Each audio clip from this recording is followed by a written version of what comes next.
Hello, and welcome back to Coin Matters channel.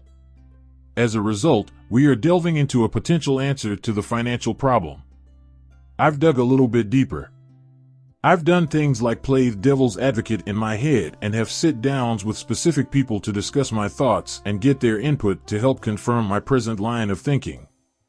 I think we have one of the three teams, but that's not crucial right now. That's the Hexagon, also known as the rebels from Terra. I say this because all nodes already provides that free infrastructure, it exists, you can point everything to it, and because we can pay all nodes a fee that is much smaller than $40,000. This would at least compensate them for the work they've done for free for the past year or so. Right about now, you should know this.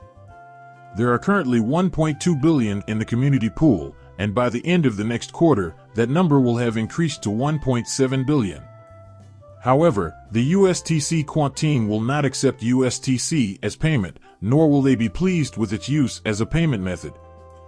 It's likely that will be reduced to little more than ash if the burn occurs and doesn't have the effect everyone expects it to have, and if these coins are all sold. There are a lot of little things that can go wrong, but I'm not the type to wait until the funding quarter to tell everyone, oh, well, we can't actually afford this, because they can see it on the screen instead of listening to me give them the numbers. The last time we checked, we needed close to $2.9 billion, but with falling prices, that number has now increased. Hence, it's likely increased since then. There are 1.7 billion at your disposal. Just so we're clear, the quantum to me is that you don't get braces put on and have perfectly straight teeth at the end of the first month. In the original concept, they mentioned having monthly payments. And I think as a community we should kind of honor that by letting them accomplish what they've promised to do if we refuse payment, which is what we'd be doing. To some extent, we are now impeding their ability to carry out the plans they originally laid out for this process. As I was saying, it's not easy to take a neutral stance and consider opposing arguments, so I'm going to play devil's advocate here. They're crucial right now. Right now, they must be considered crucial. The L.1 team is the only team that handles upgrades, bug fixes, and other maintenance. We need a milestone system to handle these issues, which are all the more pressing because of their importance. However, money is currently our most pressing concern. The timing is critical since my decision serves as a validator for the two payments that follow. That means I'll have to choose between the USTC Quant team and the other two teams if I decide to sponsor the USTC team. Because we just don't have the money for it. Do you get the gist of what I'm trying to say here? Since rebranding as a provider of community assets, Hexagon is a third-party wallet infrastructure provider. They have publicly asserted that governance is not law and that they operate as a unified unit. Governance is not law, as I have already argued. Clearly, this leads to more questions. If every proposal we make and every vote we cast is ignored in favor of a single, top-down decision, then what's the point of even making them? It has been suggested that the community may need to increase taxes or find other means of funding in order to support these teams. That, in my opinion, is hilariously absurd. With everything that's happening right now, nobody's actually building anything that is looking good on the horizon and is going to release really soon, and I don't think anyone is in a position or willing to just simply pay 1 billion of their own assets, and it's going to be more by the time we get to the next quarter. We make up a tiny fraction of the population, and we tend to congregate in the NF technology, attack, and have-T gaming subset of the sci-fi industry. This is a pretty strange circumstance. There just aren't enough people helping to get the tower up. As it is, withdrawing rewards at the present is so expensive that, depending on how much you're withdrawing, you may be withdrawing and actually spending money without realizing it, and this is only going to make things worse for the auto-compound modules. If, for instance, your lunar pump provides you with 120 LUNC coins over the course of the 5 months, you can consider yourself successful and rewarded. The taxes on withdrawal of those prizes are too high to be worthwhile. Those that might result in a loss must be withdrawn at a cost. So, you agree that they have no value. Finally, it all boils down to this. As long as tax rates remain unchanged, the blockchain receives no new inputs, the blockchain receives no feedback, and the blockchain serves only one industry.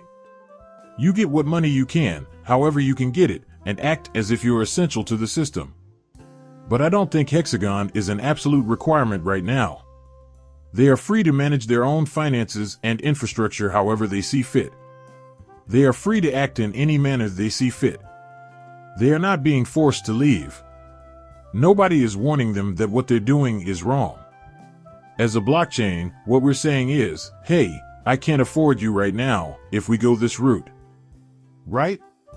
We're already stretching our budget thin between the two squads. Because $20,000 really is being dispersed right now. However, another $20,000 will be spent the next quarter. It's just one of those things. So, I can't make up my mind. I'm still on the fence. On the other hand, I think it's important for the community as a whole to have a firm grasp on the distinction between things that are absolutely necessary and things that are merely nice to have.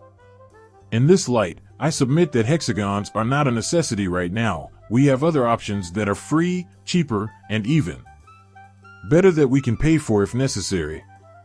It's bad right now, but I'm one of the honest ones who can say that we're working to improve the situation by encouraging people to contribute to the blockchain instead of acting recklessly and expecting to die. Instead, a solution along the lines of tax increases has been proposed. The issue lies with the neighborhood. It's also the fault of the neighborhood. We also need to increase construction to reduce operational expenses and ensure that our efforts are self-sustaining. And the credit goes to this group of people. In fact, the opposite is true. If you look at my most recent proposal, you'll see that the one that was changed was intended to secure chain-owned infrastructure at no additional expense to the company when it's completed. And now that it's up and running, it stands to reason that you'll require the services of a developer from time to time for maintenance and enhancements. It drastically reduces the price of everything. This was a rejected proposal, by the way. It was a two-pronged offer. The second component will occur during the next fiscal quarter. That's when it'll be built, then. Like I indicated before, that was changed, but now we're expected to create systems with lower operating expenses or that can pay for itself. We as a group gave it our best go, at least. Because the biggest problem I'm having is that the development teams think I'm the only one who has an issue with the changes. I'd appreciate it if you could let me know in the comments what you think about the deviation and why you think it was made. And the whole gaslighting thing is just an emotional run on the mill, but it's not. With technical historical accounts in hand, I'm coming up to say, bluntly, we can't afford this. But I think I have figured out a way to solve this problem. Give me your feedback. First and foremost, drop some penguins in the comments. Drop a like, drop a sub, you know, this is where the activities are. And there aren't enough of them for me to see. This is the point at which you can say confidently, this guy cares. The blockchain is important to him. Daily, he shows up. He is always updating us on current events and topics of conversation.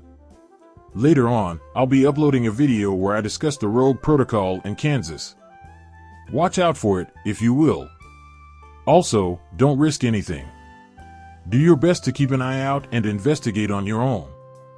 Make an effort to stay informed by enabling alarms and notifications. See you later, bye.